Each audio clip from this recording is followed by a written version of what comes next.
오늘의 주요 뉴스입니다. 어제 하루 코로나19 신규 환자는 386명으로 이틀 연속 300명대를 유지했습니다. 정세균 총리는 집단 감염은 줄어든 대신 확진자 접촉으로 인한 감염이 높아졌다며 가까운 사람일수록 더 경계해야 한다고 강조했습니다. 코로나19 여파로 문을 닫았던 서울 소재 국립문화예술시설이 오늘부터 다시 문을 엽니다. 올해 설 승차권 예매는 온라인과 전화 등 비대면으로만 사전 판매하며 승객 간 거리 두기를 위해서 창쪽 좌석만 발매합니다. 미국과 중국이 세계보건기구 이사회에서 코로나19 기원 조사를 두고 설전을 벌였습니다. 거브랄수스 세계보건기구 사무총장은 부유한 49개국이 지금까지 3,900만 회분의 백신 접종을 했다며 부유한 국가의 백신 사재기를 재차 비판했습니다. 오늘도 서울 아침 기온이 영하 13도까지 떨어지는 등 한파가 매섭습니다. 반짝 한파는 내일 오전까지 이어질 것으로 보입니다.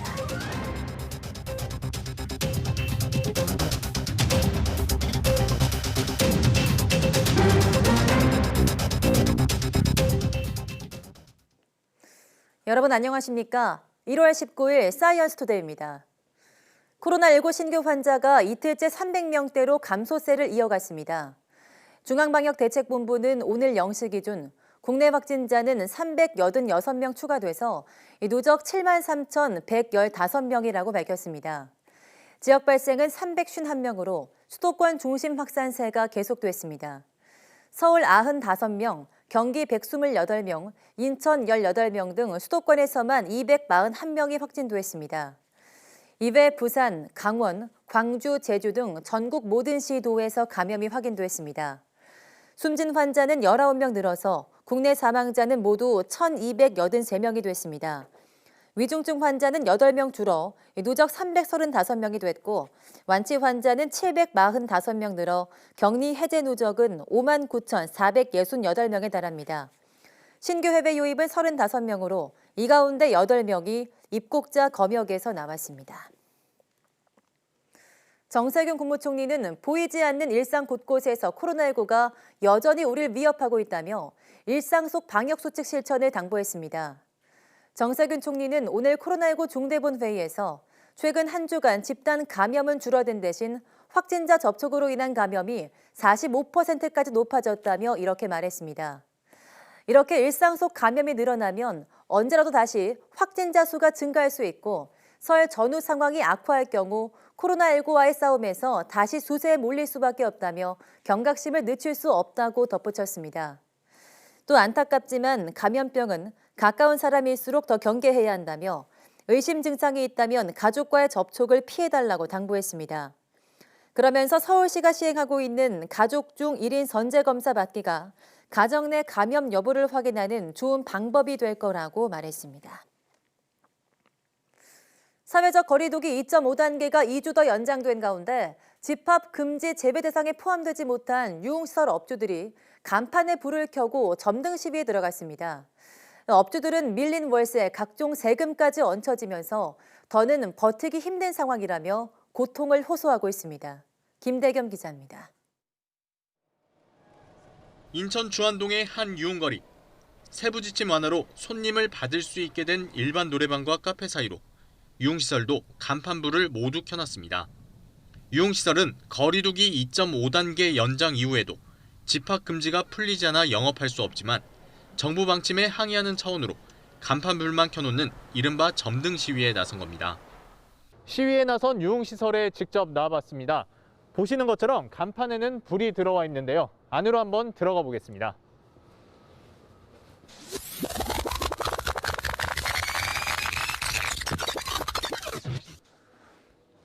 아직 집합금지가 풀리지 않아 내부는 모두 불이 꺼져 있고 손님도 받지 못하고 있습니다. 코로나 위기 때마다 고위험 시설로 분류되면서 영업 제한을 받은 지 8개월째. 어느새 빚은 3천만 원을 넘어섰고 월세 300만 원과 전기료 등도 3개월치가 밀렸습니다. 지금 아파트 대출금도 밀려 있고요. 또 그 건강보험, 모든 세금 같은 게 고정적으로 다 나오고 있어요.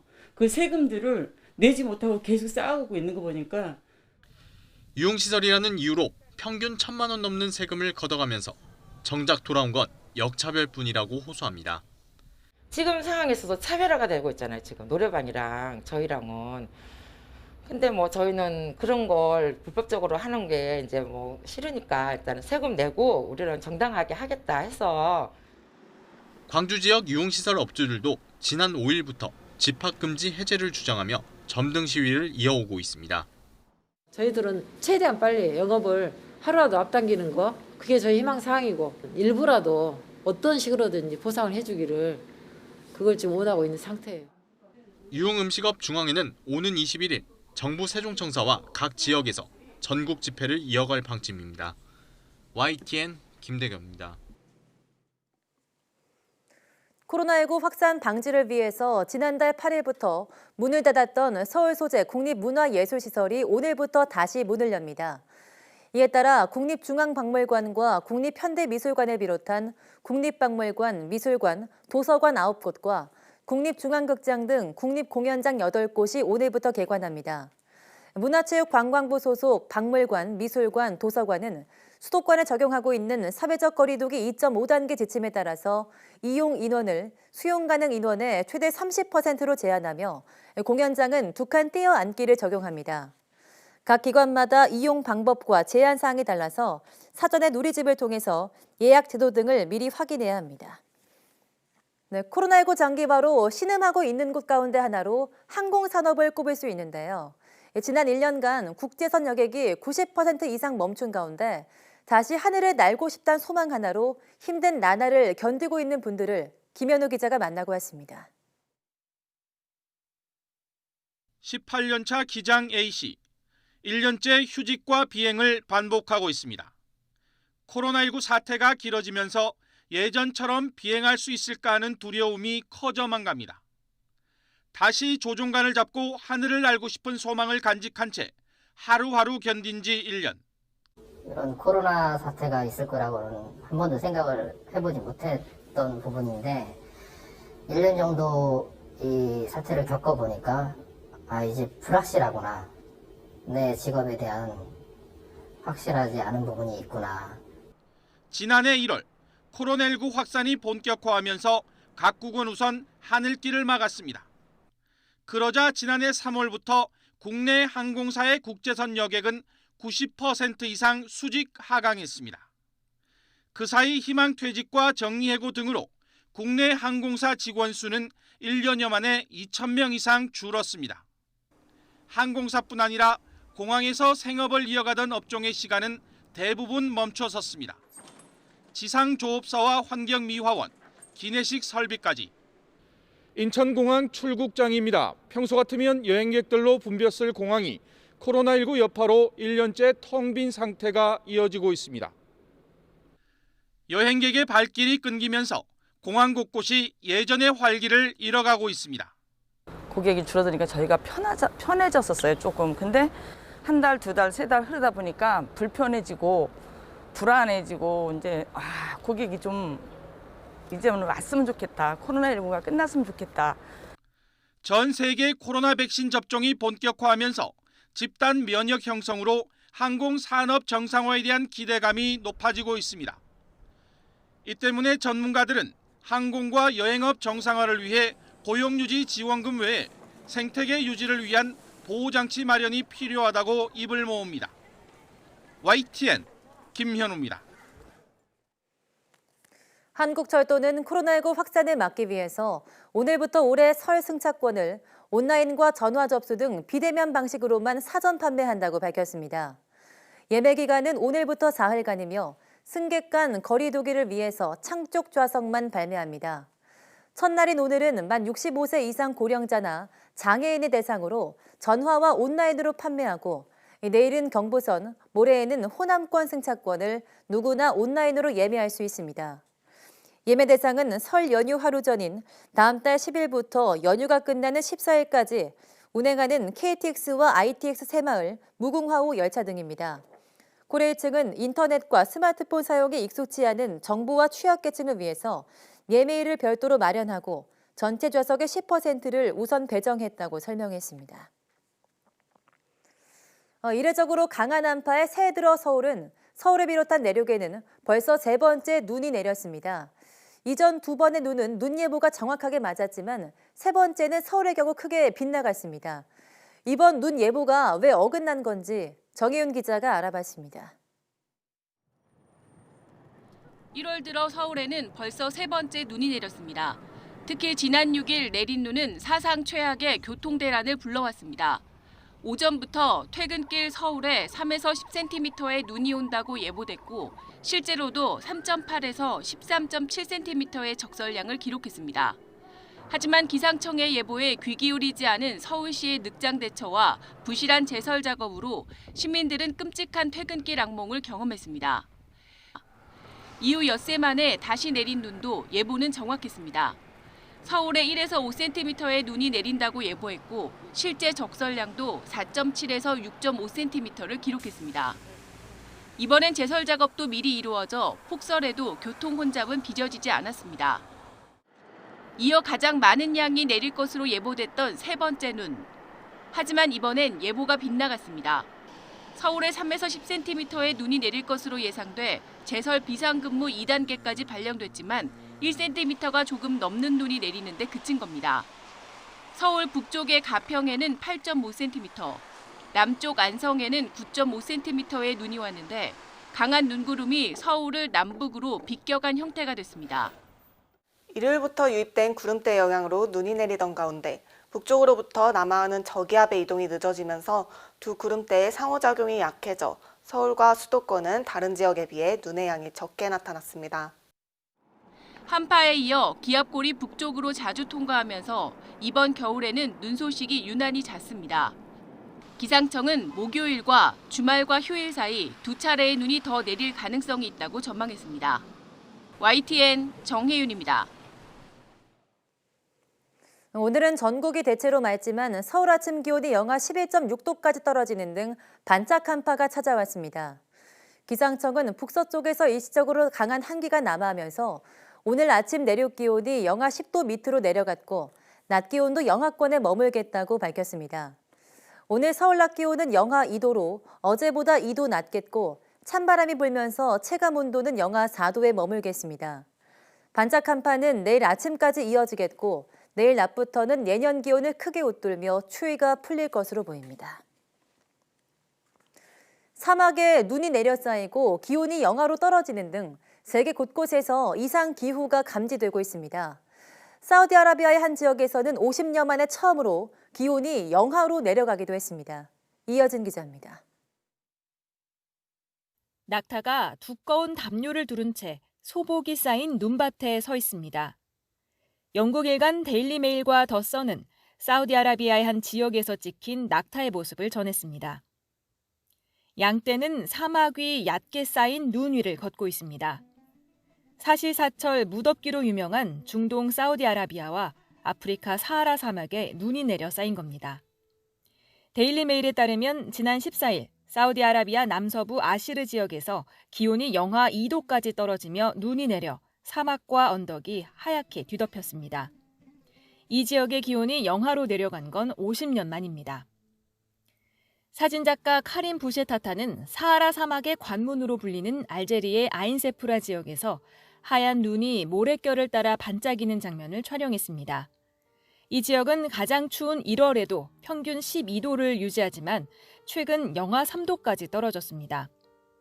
통상적으로 일교차가 큰 사막에서는 겨울 한밤중에 눈이 내렸다가도 해가 뜨면 녹기 때문에 이처럼 한낮에도 눈이 녹지 않은 건 이례적입니다. 사우디아라비아와 사하라 사막에서는 최근 수년간 이런 기상이변이 반복되고 있습니다. 이 때문에 사막 지역이 15,000년 뒤에는 푸른 들판으로 바뀔 것으로 예상된다고 데일리메일은 분석했습니다.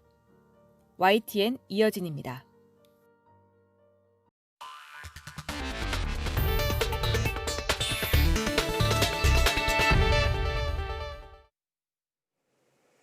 영국과 프랑스가 코로나19 백신 접종 대상을 확대했습니다.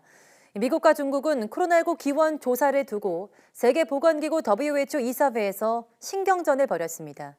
김원배 기자입니다. 지난달 8일 세계 최초로 코로나19 백신 접종을 시작한 영국에서 406만여 명이 백신 1회차분을 맞았습니다. 영국 정부는 요양원 거주자와 80살 이상에 대한 백신 접종이 어느 정도 이루어졌다고 보고 이번 주부터 접종 대상을 70살 이상과 의료 취약계층으로 확대했습니다. 이들 4개 우선순위 그룹은 약 1,400만 명으로 영국 정부는 다음 달 중순까지 이들에 대한 백신 접종을 완료한다는 계획입니다. 프랑스도 백신 접종 대상을 75살 이상이거나 나이와 관계없이 암 등 고위험 질병을 앓고 있는 사람들로 확대했습니다. Bien, ce matin, j'ai l'intention de me faire vacciner parce que j'ai pas du tout envie d'attraper le virus. 프랑스는 지금까지 노인 요양시설 입소자와 근무자, 그리고 의료진, 간병인, 소방관, 가사도우미 등에 대해서만 백신을 접종해 왔습니다.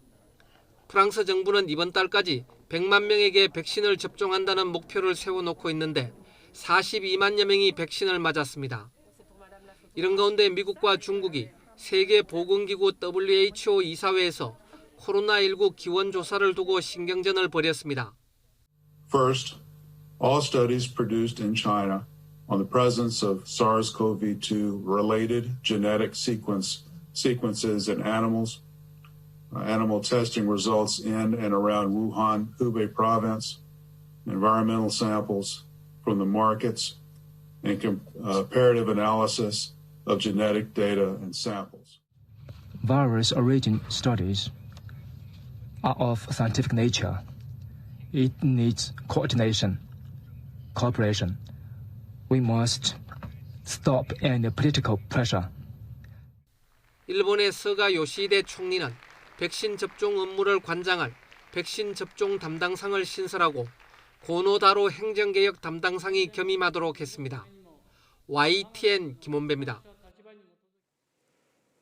세계보건기구 WHO 사무총장이 부유한 국가들의 코로나19 백신 사재기를 재차 비판했습니다.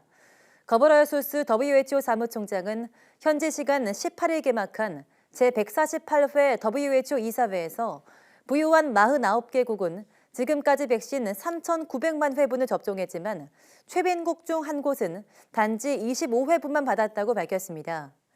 또 백신 제조사와 부유한 국가 간 거래가 지난해에는 44건, 올해 들어서는 최소 12건 체결됐다며 대부분 제조사가 부자 국가 규제 당국의 승인을 우선시한다는 점이 상황을 복잡하게 하고 있다고 지적했습니다. 특히 코로나19 변이 바이러스의 확산으로 공정한 분배가 더 중요해졌다면서 부유한 국가의 젊고 건강한 성인이 보건 종사자나 최빈국 노인보다 먼저 접종하는 것은 옳지 않다고 강조했습니다. 미국 캘리포니아주 로스앤젤레스 카운티가 카운티의 가운데는 처음으로 코로나19 누적 감염자가 100만 명을 넘겼다고 CNN이 현지 시간 17일 보도했습니다. LA 카운티는 현지 시간 16일 14,000명의 코로나19 신규 감염자가 나오면서 누적 확진자가 100만 3천 명으로 늘어났다고 밝혔습니다. LA 카운티는 인구가 1,010만여 명으로 미국 카운티 중 가장 많습니다. 누적 사망자는 13,700여 명으로 집계됐습니다. 또 처음으로 영국발 변이 바이러스 감염자가 확인됐다고 밝혔습니다. 미국의 코로나19 백신 배포가 원활하게 이루어지지 않으면서 제약사에 연방정부를 거치지 말고 직접 백신을 팔라고 요청하는 주가 늘고 있습니다. 앤드루 쿠오모 뉴욕 주지사는 현지 시간 18일 앨버트 불라 화이자 최고 경영자에게 서한을 보내서 백신을 직접 사고 싶다는 뜻을 밝혔다고 CNBC 방송과 블룸버그 통신이 보도했습니다. 쿠오모 주지사는 서한에서 화이자는 정부의 초고속 작전의 일원이 아니기 때문에 연방정부를 건너뛰고 주 정부에 백신을 직접 팔 수 있다고 주장했습니다. 민주당 소속인 그레천 휘트머 미시간 주지사도 화이자로부터 백신 직접 구매를 추진하겠다고 밝혔습니다. 인구 대국이며 미국에 이어 두 번째로 코로나19 환자가 많은 인도가 지난 16일 코로나19 백신 접종에 돌입했지만 시작부터 차질이 빚어지고 있습니다. 효율적인 진행을 위해 개발한 앱에 문제가 생긴 게 크다는데요. 김정회 기자가 보도합니다. 14억 인구 대국 인도가 코로나19 백신 접종을 시작했습니다. 접종소만 3,000곳, 의료진과 경찰, 군인, 50대 이상과 만성질환자 등 우선 접종 대상자는 3억 명이나 됩니다. दुनिया का सबसे बड़ा टीकाकरण अभियान शुरू होने जा रहा है. 첫날 접종 대상자는 의료인 30만 명. 일일이 대상자 확인까지 해 큰 문제는 없어 보였습니다. I have taken the vaccine today, and till now it's nearly about half an hour. I have no side effects. 그런데 실제 접종자는 17만 명에 그쳤습니다. 인도 4개 주 당국은 애플리케이션 오류 문제가 있었다고 말했습니다. 원활한 백신 접종을 위해 개발한 코윈이라는 앱에 문제가 생겨 의료인들이 접종을 못해 대규모 접종 차질이 일어났다는 겁니다. 백신 종류를 골라 맞을 수 없는 상황에 자국산 백신 효능을 믿지 못하겠다는 불신도 한몫했다는 분석입니다.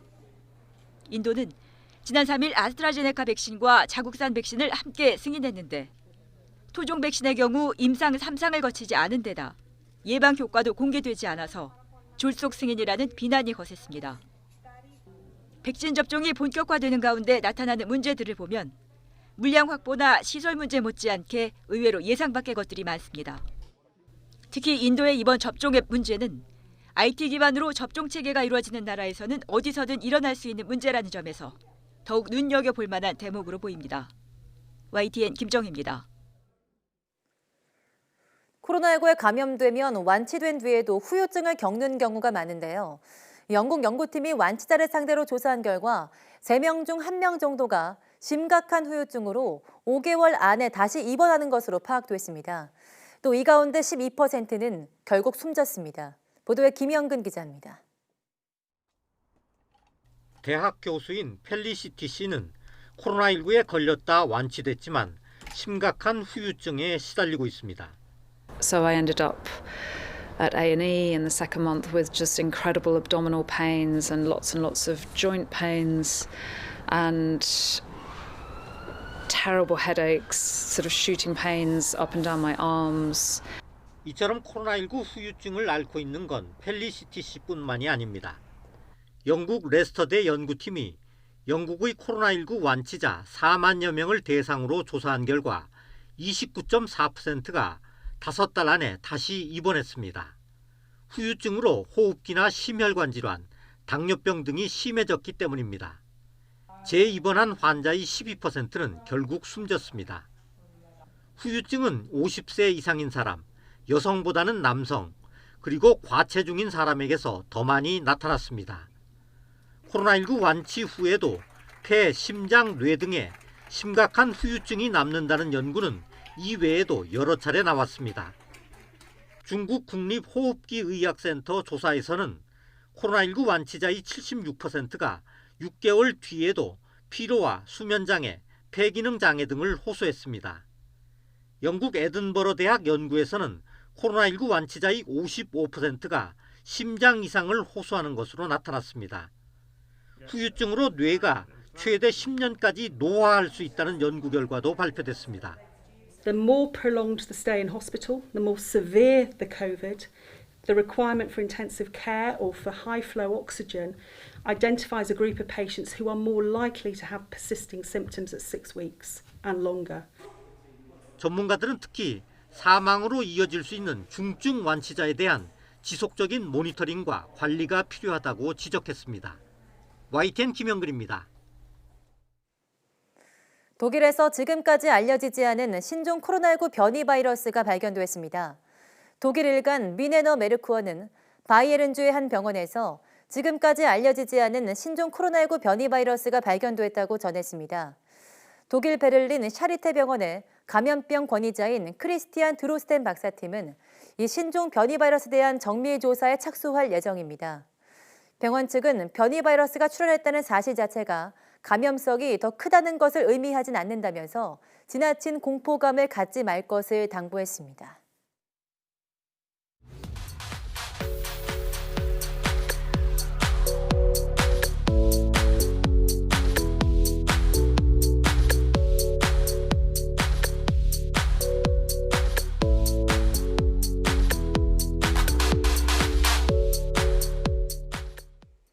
네, 올겨울은 예년과 비교해서 많은 양의 눈이 자주 오고 있습니다.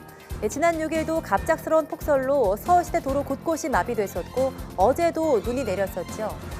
오늘 오후 4시 사이언스투데이 날씨학개론에서는 올겨울 유난히 폭설이 많이 내리는 이유와 앞으로의 적설 전망에 대해서 이야기 나눠보겠습니다. 많은 시청 바랍니다. 함께해 주신 여러분 고맙습니다.